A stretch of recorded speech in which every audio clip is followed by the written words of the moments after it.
各位朋友，大家好。在以前的视频节目中呢，我曾经提到过，辽世宗耶律阮有一位汉族的皇后，姓甄。那么这位皇后是从何处而来，又因何而死？她是不是耶律贤的生母？耶律贤的弟弟耶律止墨在历史上又是一个怎样的存在？历史上的太平王延萨葛是不是像剧中那样对他的哥哥司马景忠心耿耿呢？今天呢，我就来聊聊这些人物的历史上的真实面目。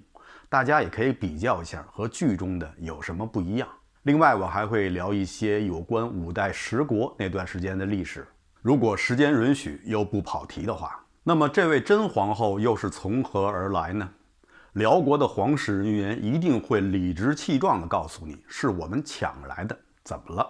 还真是抢来的。是从哪儿抢来的呢？是从后晋的皇宫里抢来的。是当年耶律德光带着他大哥的儿子耶律阮在征讨后晋的时候，从后晋的皇宫里抢来的。当时这位甄皇后在后晋的皇宫里只是一个宫人。所谓宫人呢，就是没有妃嫔的地位，在宫中做一些服务工作的女人。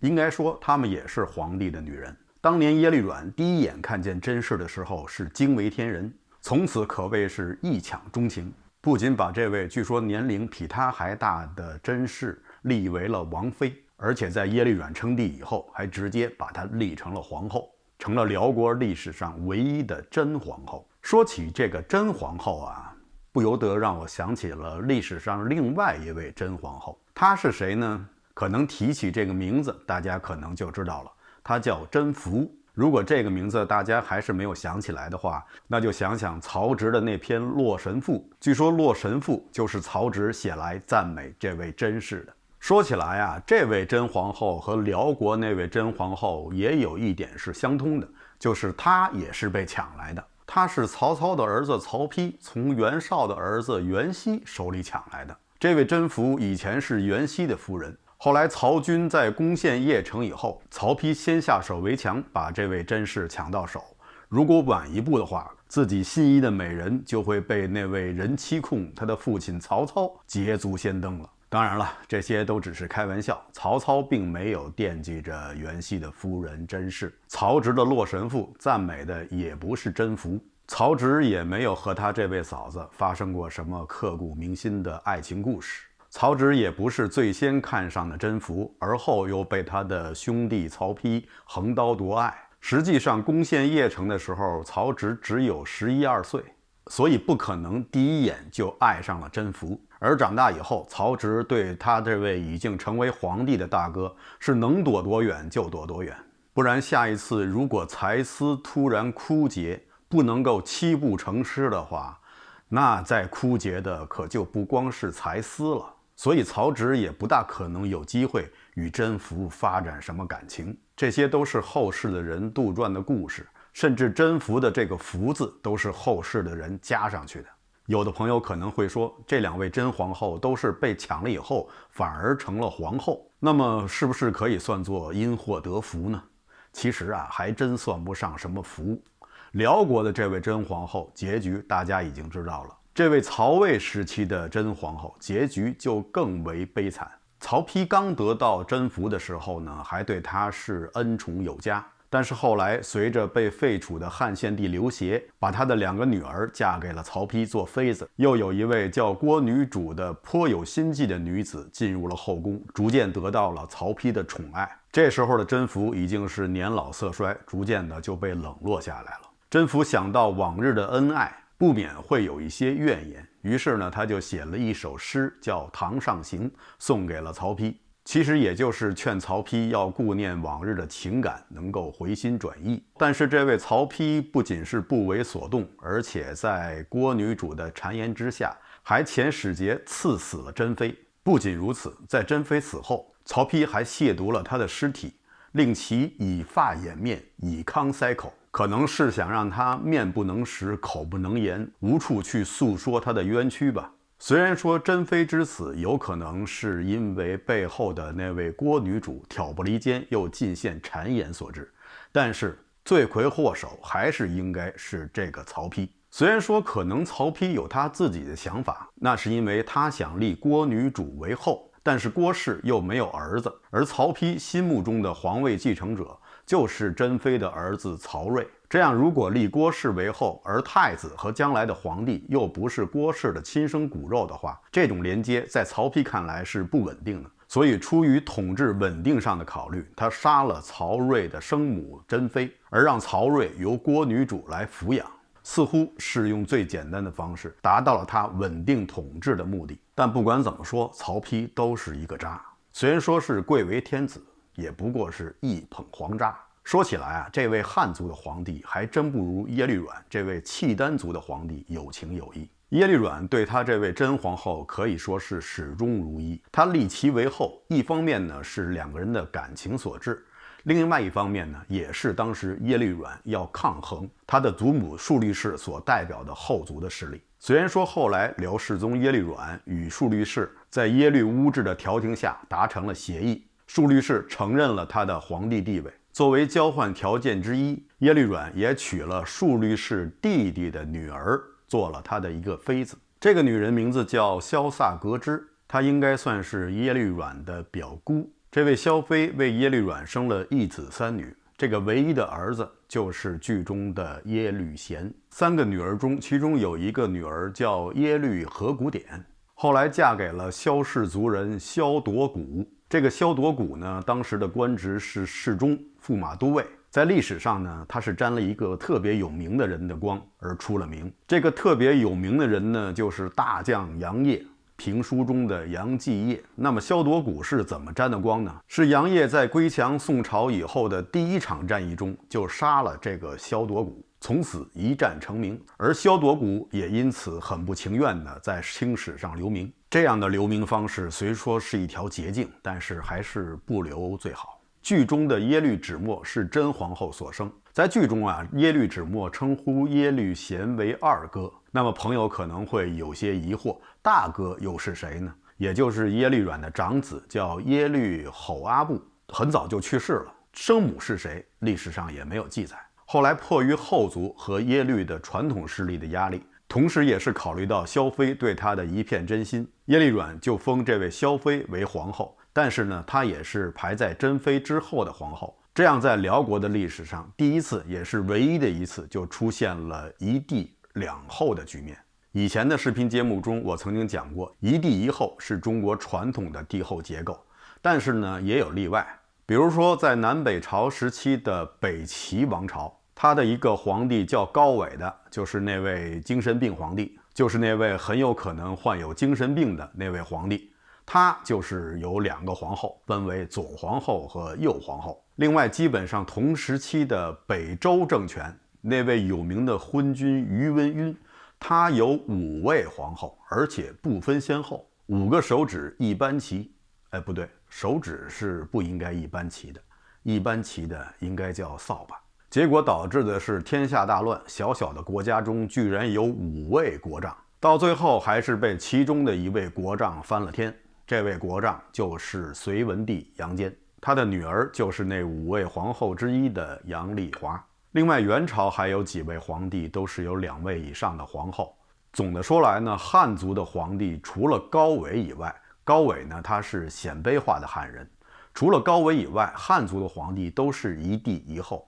而这些有2个皇后的皇帝基本上都是少数民族政权。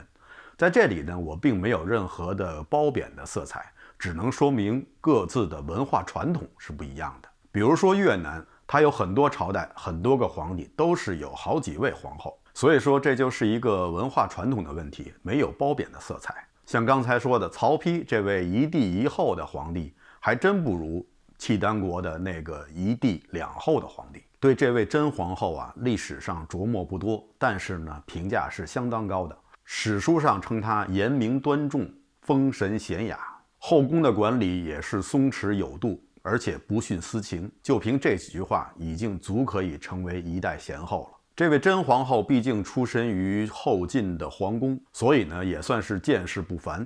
她对于辽国的治理呢有一些很好的建议，很可惜她的丈夫辽世宗耶律阮呢都没有听进去，其中包括这次耶律阮执意的南征。在之前，真皇后跟萧皇后都苦苦相劝，劝她不要南征。但是呢，他还是一定要去。他为什么要去南征呢？是因为辽国当时在中原的被保护国北汉遭到了后周的入侵。大家注意到了，刚才我们提到了后晋，现在呢又提到了后周和北汉，这些都是五代十国中的成员。我随后再把五代十国的历史简单的给大家顺一遍。结果在他进军到响鼓山火神殿的时候，那一晚耶律阮在祭祀完他的先父耶律倍以后，那天喝得大醉，耶律察哥趁机作乱，杀死了辽世宗耶律阮和同他在一起的真皇后。这对帝后也算是同生共死了。这个耶律察哥呀，说起来应该是他的堂叔。耶律察哥的父亲是耶律阿保机的弟弟。耶律察哥因为举报他的父亲谋反而赢得了耶律阮的信任。在事发之前，那位耶律乌质大人还提醒耶律阮说耶律察哥似乎要谋反，但是耶律阮根本就不信，还把这封举报信交给了耶律察哥。在史书上对耶律阮的评价是说，他作为帝王只是一个忠才，但是呢，他孝恭仁慈，应该说是一个好人。当时耶律察哥杀他们帝后二人的时候，那位萧皇后并没有和他们在一起。萧皇后这时候本可以远远地跑掉的，但是呢，她没有，她主动去找到耶律察哥，请求他允许他来安葬他的皇帝耶律阮以及真皇后。耶律察哥当时是同意了，但随后也把这位萧皇后处死。一直到后来辽景宗耶律贤登基，才把他的生母萧皇后、他的父亲以及真皇后合葬在一起。由此也可以看出，这位萧皇后和这位真皇后生前应该相处的还算不错，不然的话耶律贤也不会让他的生母和真皇后合葬在一起。在辽史中啊，并不承认真皇后的皇后地位，只把她称作辽世宗妃。就像在剧中我们看到耶律止墨的地位远远比不上他的哥哥耶律贤，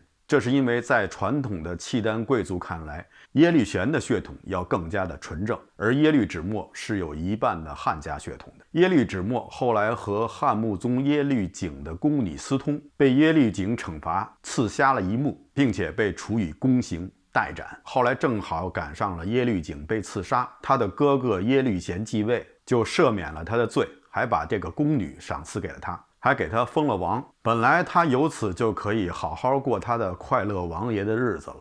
可是没想到后来他的妻子治鸩毒被告发，辽景宗大怒，就把他发配到了乌古里去戍边。那么他的妻子是不是那位宫女呢？我觉得很大可能不是，因为按照耶律家族的血统，那位宫女只能做他的一个妾，绝不可能做他的正室。他的正室是谁？为什么制造鸩毒？这个在史书上没有记载。但不管怎样，他制造鸩毒的目的肯定不是为了养生保健用，所以耶律止墨被发配也一点不冤枉。说起这鸩毒啊，我又忍不住又要跑一下题。大家经常听到这个鸩字，什么饮鸩止渴呀，那么鸩到底什么意思呢？这个鸩啊，实际上是一种鸟，它是生长在岭南地区，也就是现在的广东地区。在《山海经》中记载，这种鸟啊，它是跟雕差不多大，长长的嘴，黑绿色的羽毛。说这种鸟主要是以蛇为食，它主要是吃毒蛇，所以啊，可能是吃的毒蛇多了，它身体内也含有毒素，但是它的肉没有毒，很香，但是它的羽毛却是剧毒之物。据说是因为它体内的毒素经过排汗以后就敷在了羽毛上，使羽毛就染有了剧毒。以前说所谓的鸩酒啊，就是毒酒啊，就是用鸩的羽毛在酒中划一下，这个酒虽然无色无味，但从此就有了剧毒。当然了，这是一个传说还是一个史实，很难做出判断。这种鸟是不是真的存在？应该说很大可能是存在的。据说在宋朝的时候啊，有人还因为出售这种鸟而被判了刑。这倒不是因为什么这种鸟是国家一类保护动物，是因为这种鸟身上的毒性，所以呢，当时的法律规定是禁止买卖的。当然，这种鸟现在肯定已经绝迹了。大家可以想一想，它的羽毛有如此的利用价值，况且它的肉又是这样的好吃，它要是不灭绝，那才是怪事儿呢。不好意思啊，好像又跑题了。不不过呢，我马上就回来。一直到了辽圣宗时期，辽圣宗呢就是耶律贤与萧燕燕的儿子，叫耶律隆绪。在辽圣宗时期呢，是萧燕燕主政。这时候擅长写诗的耶律止墨就写了一首遗芍药诗，送给了萧太后。诗中不乏对萧燕燕的褒奖之词。萧燕燕一高兴，就又把她召回了上京，恢复了以前的官爵，算是最后得以善终。她的寿命还是比较长的。我们再来说说那位太平王颜萨格。历史上的颜萨格可不像剧中所表现的那样，对他的哥哥耶律璟那样忠心耿耿，而实际上颜萨格被罢黜，而且被发配，并不是耶律贤所为，而正是他的哥哥耶律璟所致。为什么耶律璟要这样对待他的亲弟弟呢？那是因为这位颜萨格一直有着谋反之心，他对他哥哥的皇帝位置一直是垂涎已久，而且已经是等不及了。为此他还专门的去问当时的司天监卫林，让卫林帮他卜一卦，看看他什么时候能当皇帝。这件事情呢就被耶律璟知道了，因此颜萨格就被罢了官，而且被发配到了西北去戍边。那么这位司天监卫林又是何许人呢？这个人呢很有意思，跟大家聊聊。这位司天监卫林以前也是后晋的官员，擅长卜卦断吉凶，在当时可以说是半仙式的人物。当年也是耶律德光从后晋的宫廷中掳来的。和他同行的还有另外一个也擅长卜卦的人，叫王白。有一次呢，耶律德光呢给这两个人出了一道难题，让他们算一卦。算什么呢？是当时有一场赛马，一匹是赤色的马，一匹是青色的马。耶律德光就让这两个人算，到底是赤马赢还是青马赢。王白呢就说是赤马赢，而这位卫林呢却说青马胜。结果还真是青马赢。司马德光就问王白说：“你为什么赌赤马赢呢？”王白说：“今日是火命，赤者火也，所以呢，赤色马应该能赢。”耶律德光又问卫林：“那你为什么要赌青马赢呢？”卫林说：“王先生说的一点没错，今天确实是火命，当赤马赢。但是王先生似乎忽略了一个细节，今日虽是火命，但火焰之上尚有缕缕青烟，所以说应该是青色胜。”王白这次输的是有点不服气，他虽然饱读易经，但是呢还是输在了眼神上。后来在察哥之乱的时候，耶律察哥也曾经找过这个卫林，让他卜一卦，问问吉凶。卫林当时就告诉耶律察哥说此事成一日亦慎重，意思就是说这件事能成，但是呢你成功只持续一天，你要慎重。耶律察哥没有听从卫林的劝告，执意行之，最后在杀死司马阮的一日以后就被司马景杀死，所以还没来得及体验成功的喜悦就嗝屁了。再后来就是严肃葛向卫林问吉凶，何时能登基。因为这件事情，司马景也处罚了卫林，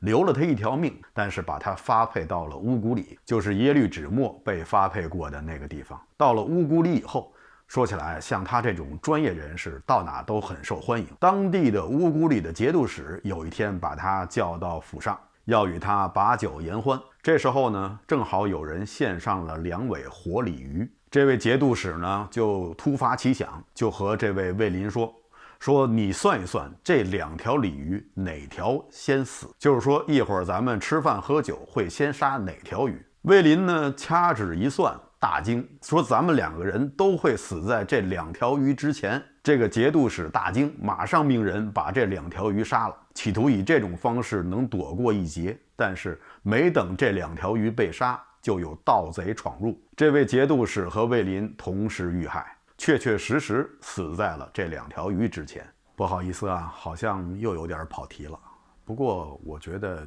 这段不应该算。咱们再回来继续说这位颜萨格。后来辽穆宗耶律璟遇刺，耶律贤继位，颜萨格就更加的害怕，担心耶律贤和萧皇后会对他不利，于是呢他就离开了西北边陲，一直跑到了沙陀那个地方藏了起来。后来还是耶律贤不计前嫌，把他这位连襟从沙陀那地方招回来。颜萨格跑到沙陀以后，他在西北边陲的那些兵就由他的夫人萧虎辇来率领，由此也就成就了萧虎辇西北女王的那一段辉煌。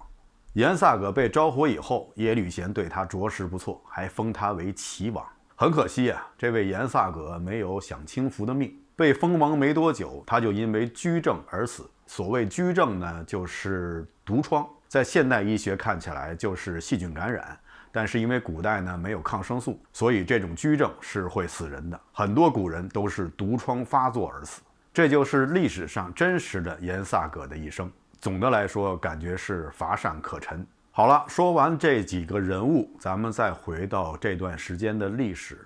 耶律阿保机建立契丹国的时候是在公元916年，而在公元907年，朱温灭唐，中原历史从此进入了五代十国时期。所以说，五代十国这段时期一直是和辽国相伴随的。当然，辽国的国祚要长很多。辽国从916年建国，一直到公元1100多年，总共立国是210年。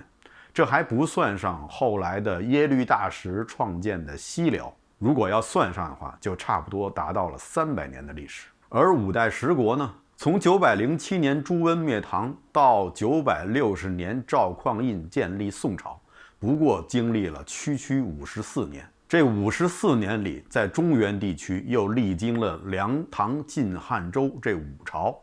在历史上呢，为了区别于前朝，命名为后梁、后唐、后晋、后汉、后周。而同时或者之后，在中国的南方地区又出现了不止10个的割据政权，通常我们称为十国。这十国的名字呀，很多人说很难记得住，其实啊一点也不难。不过呢，是有一个前提。如果你中学的地理课不是体育老师教的，而且你现在没有把中学学到的地理知识都还回去，自己还留着一点的话，那么十国这名字呢，一点也不难记。咱们可以按照中国地理的从西向东的次序，沿着长江就能把这个10个国家基本上捋下来。十国中最靠西的就是位于现在四川省的前蜀和后蜀。前蜀和后蜀并不是并立的政权，是前后交替的政权。后蜀灭了前蜀，然后再往东进入湖南，就是马楚，又叫楚，这是马殷建立的政权。再往东进入湖北，就是一个南平，这是一个很小的处在夹缝中的政权。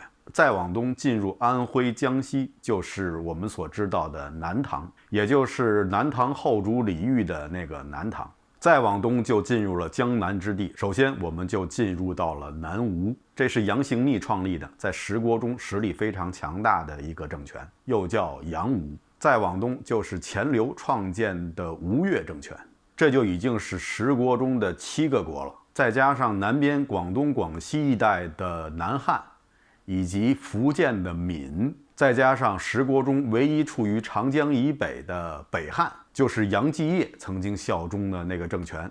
所以大家看，十国并不是那么难记。在五代十国时期啊，有这样一个特点，就是天下大事都是中原政权作为主导。十国中很多国家都是对北方的政权称臣，十国中也有一些国家一直也不敢称帝。所以只要我们了解了五代的历史走向，对五代十国这段历史就能够有一个大概的了解。在五代中，除了第一个朝代后梁和最后一个朝代后周是汉族人统治以外，中间的这3个朝代后唐、后晋、后汉都是沙陀人统治。其中有后唐的皇帝李克用之子李存勖，后晋的皇帝石敬瑭，以及后汉的皇帝刘知远，他们都是沙陀人。大家可能会问，这几位沙陀人的姓氏怎么都像是汉人的姓氏？其实是这样，李克用的李姓是李唐王室赐的姓氏，他以前姓朱爷。石敬瑭的石是昭和9姓之一。